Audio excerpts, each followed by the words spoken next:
यहाँ पर बताई गई यह 4 आदतें आपकी पूरी जिंदगी को बदल सकती हैं। अगर आप इन 4 आदतों को अपने जीवन में अपना लेते हैं तो फिर आप अपने जीवन को एक खुशहाल जिंदगी में बदल देंगे और फिर आपका मन कभी भी बेचैन नहीं होगा, ना ही उदास रहेगी और ना ही बेफिजूल के कामों में व्यस्त रहेगा। तो आइए इस कहानी को शुरू करते हैं। एक बार एक बौद्ध भिक्षु किसी पेड़ के नीचे ध्यान कर रहा था। तभी एक राजकुमार उस भिक्षु के पास आता है और उनसे कहता है, हे महोदय, आप हमेशा कहते रहते हैं कि ध्यान करो, ध्यान करो, लेकिन मेरे लिए ध्यान करना तो दूर की बात है। मैं कुछ समय के लिए अपनी आंखें बंद करके शांति से भी नहीं बैठ पाता हूं। मेरा मन इतना बेचैन है कि यह हर समय कुछ ना कुछ सोचता रहता है। मैं जब भी ध्यान करने बैठता हूं तो मेरे अंदर विचारों का तूफान आने लगता है। लोगों के बारे में सोचकर, अपने जीवन की बीती घटनाओं के बारे में और अपने भविष्य के बारे में, और ऐसी ही न जाने कितने सारे अजीबोगरीब विचार लगातार मेरे मन में आते रहते हैं। मैं इन्हें रोकने की बहुत कोशिश करता हूं, लेकिन जब मैं इन्हें रोकने के लिए ध्यान करने की कोशिश करता हूं तो मेरा मन अशांत होने लगता है और फालतू की बातें मन में उठने लगते हैं, तो मैं ध्यान को तोड़कर बैठ जाता हूं। इतनी बातें कहने के बाद वह उस बौद्ध भिक्षु की ओर देखता है और कहता है, महोदय, कृपा करके आप मेरी इस समस्या का कोई समाधान बताएं। यह सुनकर भिक्षु ने कहा, मैं क्या समाधान बता सकता हूं? सोचो, तुम्हारा ही मन है, लेकिन यह तुम्हें कुछ देर तक आंख बंद करके बैठने भी नहीं देता है। तुमने अपने इस मन को कितना आजाद कर रखा है। राजकुमार ने कहा, महोदय, मैंने बहुत सोचा, लेकिन मुझे अपनी इस समस्या का कोई समाधान समझ नहीं आया, इसलिए मैं आपकी शरण में आया हूं। अब आप ही कोई रास्ता दिखाइए। भिक्षु ने कुछ देर तक राजकुमार के चेहरे की तरफ बड़े ध्यान से देखा और फिर कहा, ठीक है, मैं तुम्हें अपने स्वामी गौतम बुद्ध की बताई गई 4 आदत के बारे में बताऊंगा। अगर तुम ये 4 आदतें छोड़ दोगे तो फिर तुम्हारा मन लगने लगेगा और तुम्हें कभी भी बेचैनी नहीं होगी। राजकुमार पूरे ध्यान लगाकर उस बौद्ध भिक्षु की बातें सुनने लगा। भिक्षु ने कहा, पहली आदत यह है कि दूसरों के मन को पढ़ना छोड़ दो। तुम और तुम्हारे जैसे ज्यादातर लोग यही गलती करते हैं कि वो दूसरों के मन की बातों को पढ़ने का प्रयास करते हैं, जैसे कि अच्छा, सामने वाला मेरे बारे में ऐसा सोच रहा है। और यही एक आदत तुम्हें सबसे ज्यादा बेचैन और परेशान करती है। ज्यादातर समय पर लोग दूसरों के मन की बातों को गलत और नकारात्मक तरीके से ही पढ़ते हैं। जैसे कि लोग अक्सर सोचते हैं कि दूसरे लोग उनकी तरक्की से जलते हैं, उसे नीचा दिखाना चाहते हैं, उसे पसंद नहीं करते, उसकी मदद नहीं करना चाहते, और ऐसी ही ना जाने कितनी सारी नकारात्मक बातें ये लोग दूसरों के प्रति अपने अंदर बैठा लेते हैं।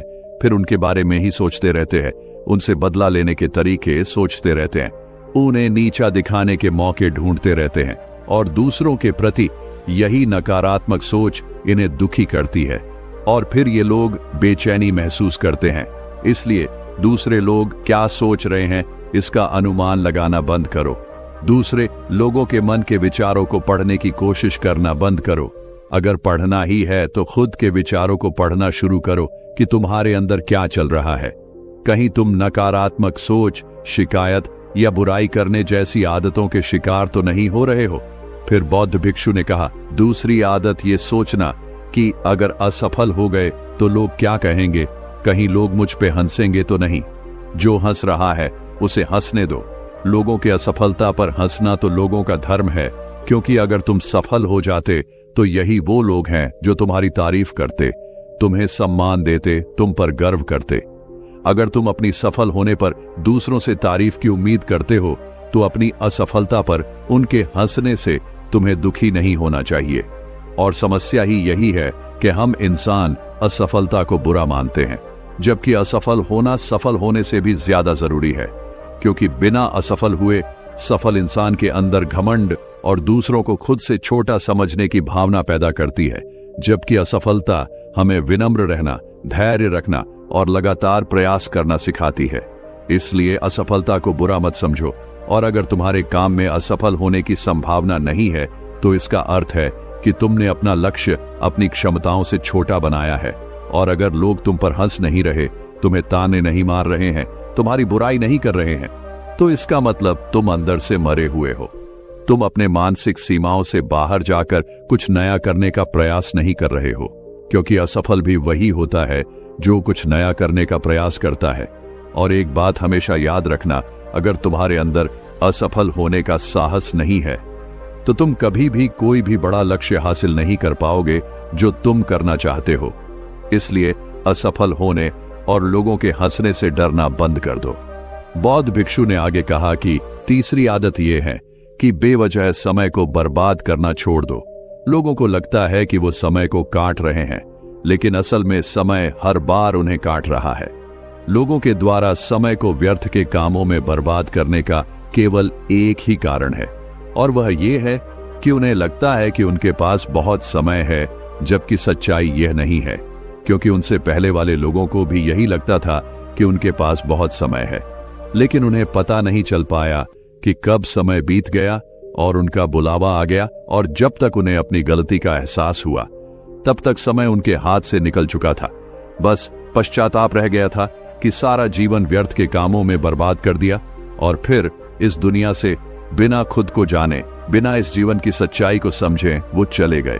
इसलिए जब तक यह जीवन है, इसे अच्छे कामों में लगाओ, खुद को जानने में, दूसरों की मदद करने में, लोगों को सही राह दिखाने में, मानवता के कल्याण में। और दूसरी बात, समय को बर्बाद करने से आज तक किसी को खुशी नहीं मिली है।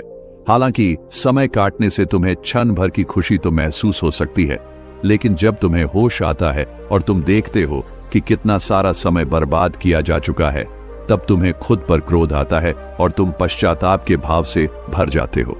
और फिर यही पश्चाताप का भाव तुम्हारे अंदर तनाव पैदा करता है और तुम बेचैन हो जाते हो और लगातार अपनी उस गलती के बारे में सोचते रहते हो। फिर तुम्हारा किसी भी काम में मन नहीं लगता और तुम उदास रहने लगते हो, और यह चक्र लगातार चलता रहता है, जिसकी शुरुआत हुई थी समय को काटने से। इसलिए समय को काटना बंद करो और वो करना शुरू करो जो जरूरी है। बौद्ध भिक्षु ने आगे कहा, चौथी आदत ये सोचना छोड़ दो कि मुझसे बड़े बड़े लोग नहीं कर पाए तो मैं कैसे कर पाऊंगा। असल में दूसरों से खुद की किसी भी चीज में तुलना करना ही व्यर्थ है, और यह तुलना करना ही हमें हानि पहुंचती है। सबकी परिस्थितियां अलग अलग होती हैं, सबकी सोच अलग है। और क्या हुआ, अगर दूसरे नहीं कर पाए तो हो सकता है कि तुम ही कर जाओ, क्योंकि अक्सर वही लोग इतिहास रचते हैं जिनसे ज्यादा उम्मीद नहीं होती। और फिर हो सकता है कि जिसे तुम बड़ा समझ रहे थे, जिसके लिए तुम सोच रहे थे कि उसने बहुत मेहनत की है, बहुत प्रयास किया है, उसने कभी उतना प्रयास किया ही ना हो, केवल मेहनत करने का दिखावा किया हो। क्योंकि ज्यादातर लोग कभी उतनी मेहनत करते ही नहीं है जितनी उन्हें अपने लक्ष्य प्राप्ति के लिए करनी चाहिए, और दूसरे लोगों के सामने यह दिखाने का प्रयास करते रहते हैं कि मैंने तो बहुत मेहनत की थी, लेकिन मेरी किस्मत ही खराब थी। और यही वो लोग हैं जो दूसरों को बातों ही बातों में कहते रहते हैं कि जब इतनी मेहनत करने के बाद मैं सफल नहीं हो पाया तो तुम कैसे हो पाओगे। लेकिन अंदर ही अंदर यह इस बात को जानते हैं कि उन्होंने कभी उतनी कोशिश नहीं की थी जितनी उन्हें करनी चाहिए थी। ये बस दूसरों की नजरों में अपनी इज्जत बचाने के लिए और इस डर से कि कहीं दूसरा व्यक्ति इनसे आगे ना निकल जाए, ये अपने अधूरे प्रयास से घबराते रहते हैं और दूसरों को डराते रहते हैं कि जब मैं नहीं कर पाया तो तुम कैसे कर पाओगे। इसलिए किसी दूसरे असफल व्यक्ति को देखकर यह सोचना छोड़ दो कि तुम भी कहीं असफल हो जाओगे। तुम बस अपना सर्वश्रेष्ठ प्रयास करो और बाकी सब समय पर छोड़ दो। भिक्षु ने आगे कहा, अगर तुमने ये 4 आदतें छोड़ दी तो तुम्हारा मन एकदम शांत हो जाएगा।